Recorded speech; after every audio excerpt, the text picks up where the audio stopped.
किसी भी मुल्क की तरक्की में दो लोगों का बहुत अहम किरदार होता है। उसमें नंबर 1 पे टीचर्स हैं और नंबर 2 पे जो है वो रिसर्चर्स हैं। लेकिन एफबीआर ने 4 अगस्त 2025 को एक ऐसा डॉक्यूमेंट जारी किया है जिसके बाद टीचर्स और रिसर्चर्स के लिए टैक्स के मामला में बहुत ज्यादा प्रॉब्लम खड़ी कर दी गई है। वो क्या प्रॉब्लम है जिसकी वजह से फुल टाइम रिसर्चर्स और फुल टाइम टीचर जो है वो सफर करेंगे, वो मैं आज आपको इस वीडियो में बताऊंगा। अपनी वीडियो शुरू करने से पहले मैं आपसे रिक्वेस्ट करूंगा, मेरे फेसबुक पेज को लाइक करें, यूट्यूब चैनल को सब्सक्राइब करें। दूसरा मेरी आपसे रिक्वेस्ट है कि अगर मेरी वीडियो से आपके इल्म में कोई इजाफा होता है तो एक लाइक कर दिया करें, कमेंट कर दिया करें या इसको शेयर कर दिया करें अगर किसी को आपको लगता है कि उसको उस वीडियो या उस टॉपिक से रिलेटेड कोई इन्फॉर्मेशन चाहिए। इससे मेरी काफी हौसला अफजाई हो जाती है। तो अब आ जाते हैं अपने सर टॉपिक की तरफ कि किस तरीके से जो है वो एफबीआर के एक डॉक्यूमेंट की वजह से अब बहुत ज्यादा प्रॉब्लम होने जा रही है फुल टाइम टीचर्स के लिए भी और फुल टाइम रिसर्चर्स के लिए भी। तो इसमें सिनेरियो कुछ इस तरह से है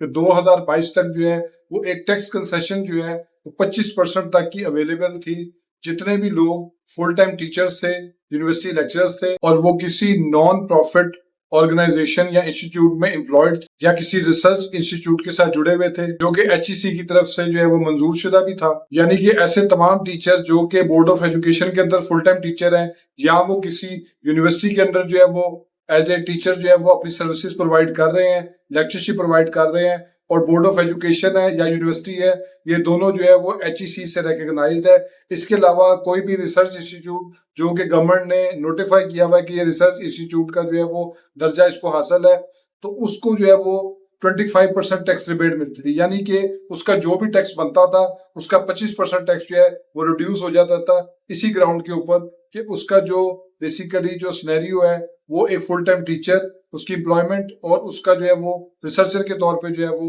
एक करियर जो है वो चल रहा है और उसके ऊपर जो है वो गवर्नमेंट ने ये रिबेट दी गई थी। फिर उसमें एक और चीज भी है कि जितने भी टीचर जो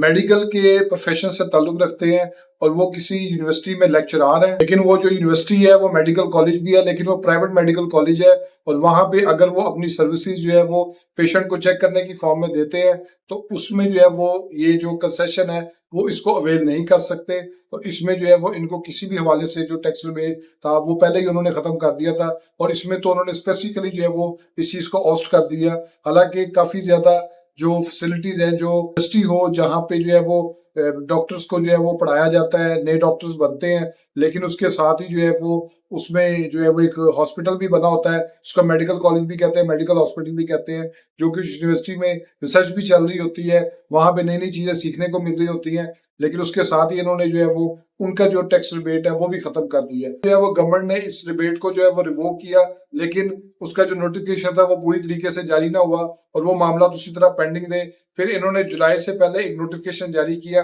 जिसमें उन्होंने बताया जी कि इस रिबेट को जो है विड्रॉ कर लिया गया, जिसके बाद काफी ज्यादा प्रॉब्लम हुई, काफी लोगों को इश्यू भी फेस करना पड़ा और क्योंकि कंफ्यूजन होगी, क्योंकि हमारे यहाँ पे हजारों की तादाद में टीचर्स हैं, रिसर्चर्स हैं जो मुल्क की तरक्की में एक बहुत ज्यादा रोल जो है वो प्ले कर रहे हैं और वो इतना ज्यादा इंपॉर्टेंट रोल है कि अगर मैं कहूँ तो वो हमारे मुल्क की तरक्की या एक मुआशरे को जो है वो एक सही डायमेंशन देने के लिए अगर हम बात करें तो उसमें वो बैकबोन की हैसियत जो है वो रखता है। लेकिन उसके ऊपर जो है वो टैक्स रिबेट को खत्म करने के लिए जब गवर्नमेंट ने फैसला किया तो उनको काफी रेजिस्टेंस जो है वो फेस करनी पड़ी। उसके बाद इन्होंने क्या किया कि जब प्रेशर के मामला जो है वो जरा आगे बढ़े, इस बारे में काफी ज्यादा प्रॉब्लम आनी शुरू हुई, क्योंकि हमारे यहाँ पे काफी ज्यादा स्कॉलरशिप बेस्ड जो है वो इंस्टीट्यूट्स हैं जो कि गवर्नमेंट में जो है वो चल रहे हैं, कुछ नॉन गवर्नमेंट ऑर्गेनाइजेशन के थ्रू चल रहे हैं। और फिर उसके बाद जब वो सारे मामला आगे चले तो फिर गवर्नमेंट ने जो है इस चीज का फैसला किया कि ठीक है, हम इस टैक्स रिबेट को जो है वो 2025 तक जो है वो कंटिन्यू करते हैं। अब 4 अगस्त को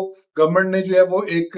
जो है वो सर्कुलर जारी किया है, उसमें उन्होंने क्लियरली मेंशन कर दिया है कि जो फुल टाइम टीचर और रिसर्चर है उनको सिर्फ और सिर्फ जो टैक्स रिबेट था वो उनकी इनकम टैक्स जो बनता है वो सिर्फ और सिर्फ 2025 तक रहेगा और 2026 से ऑनवर्ड जो है वो हमेशा के लिए खत्म कर दिया गया है। हमारे मुल्क से बाहर जो तरक्की याफ्ता ममालिक हैं वो तमाम रिसर्चर्स को जो है वो अपॉर्चुनिटीज देते हैं, रिसर्च के बजट जो है वो एलोकेट किए जाते हैं। जो लोग टीचर्स हैं और वो एक हायर क्वालिफिकेशन की तरफ जा रहे हैं उनको जो है वो इंसेंटिव्स दिए जाते हैं, बेनिफिट दिए जाते हैं, पेमेंट दी जाती है। इवन पाकिस्तानी स्टूडेंट्स जो एमफिल करते हैं वो बाहर की दुनिया में जाके सर्व करते हैं, उधर जाके मजीद पीएचडी के लिए या एमफिल के लिए जाते हैं तो उनको जो है बाकायदा तौर पे गवर्नमेंट वहां पे स्कॉलरशिप देती हैं। लेकिन यहाँ पे मामला इस तरह के इनको टीचर्स और रिसर्चर के ऊपर जो ये 25% जो टैक्स रिबेट थी वो खत्म करने की वजह से काफी ज्यादा जो है वो बैकलैश फेस करना पड़ सकता है, क्योंकि ये दोनों प्रोफेशन ही बहुत ज्यादा इंपॉर्टेंट है। तो इससे जो है वो काफी ज्यादा जो है वो एक बैकलैश फेस करना पड़ सकता है,